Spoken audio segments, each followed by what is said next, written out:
Hi guys, I'm Ben from Adaptalux and welcome back to the Adaptalux macro photography competition, where every month we change the theme and give away some brand new prizes. So this is your chance to enter some of your macro photography for a chance to win. Now we're going to start this video off by giving you the details of how to enter the competition for May, and then we'll take a look at some of the entries for April and pick a winner. First of all, let's choose a new theme for May. Now, with the King's coronation happening in just a few days, we thought an appropriate theme would be royal. So that's an interesting theme that you guys can interpret in any way that you want. Maybe you've got some flags left over after the weekend, or maybe you've got a different opinion on the royals. Everything is valid. Just make sure that you're representing it in macro. So go and take some macro photos, and to enter those macro photos into the competition, you need to head over to the Adaptalux community group on Facebook. That is linked down in the description of the video and on our website, which is also linked down below. With a new theme, we of course need some new prizes to keep things interesting, and this month we're going to be giving away one of our Pro cases. It's a nice soft shell padded case, ideal for holding photography equipment and maybe even some Adaptalux lighting. The runner-up this month is going to be getting one of our Adaptalux branded baseball caps. Now, with May's theme chosen, we need to take a look at some of the entries and the winners from last month's theme. I'm going to jump over to the computer where we can take a look at some notable entries and, of course, pick a winner and a runner-up. So here we are on the Adaptalux macro photography community page on Facebook, and right at the top of the page you can see last month's theme, which was fruity. So we've got a juicy selection of really fantastic entries from last month's theme.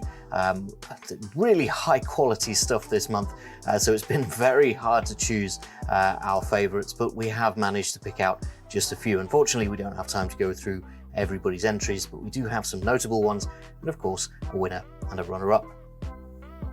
So to kick us off this month, we've got our first notable entry from Gordon, who's very thinly sliced a strawberry here.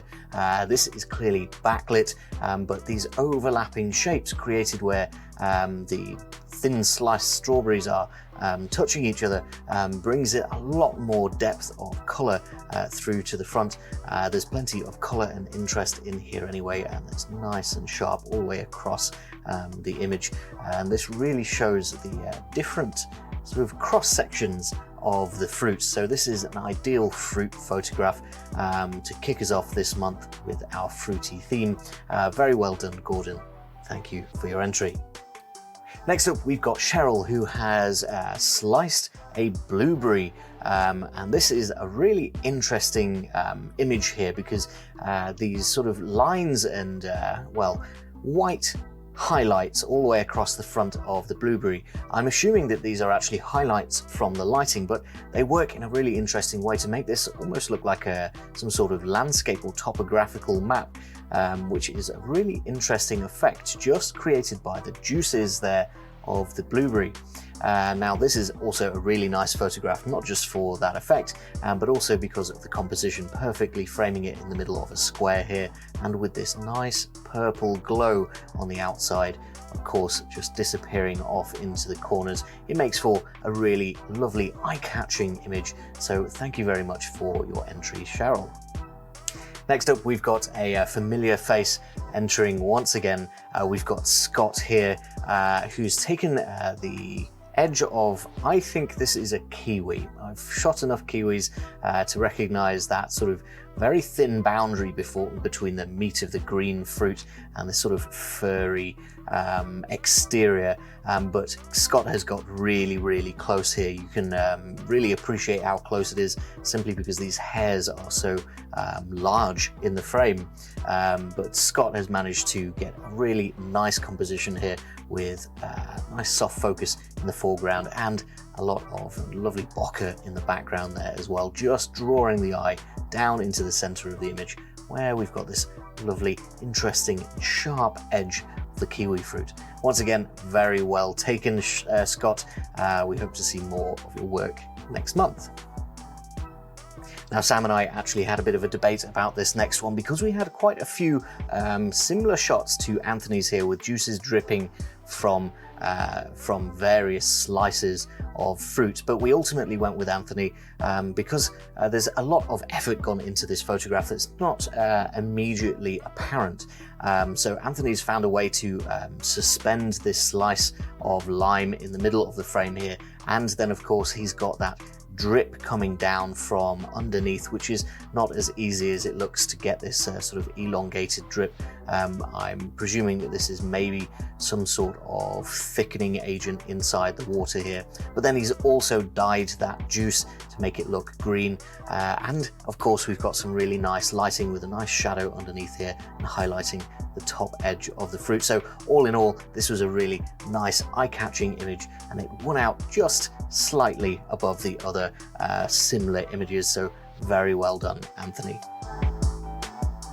Next up, we've got Ionuts pomegranate. I think this is a pomegranate, but do correct me if I'm wrong. But this is a fantastic image, no matter what the fruit actually is. We've got some really nice sharp focus and technical photography going on here.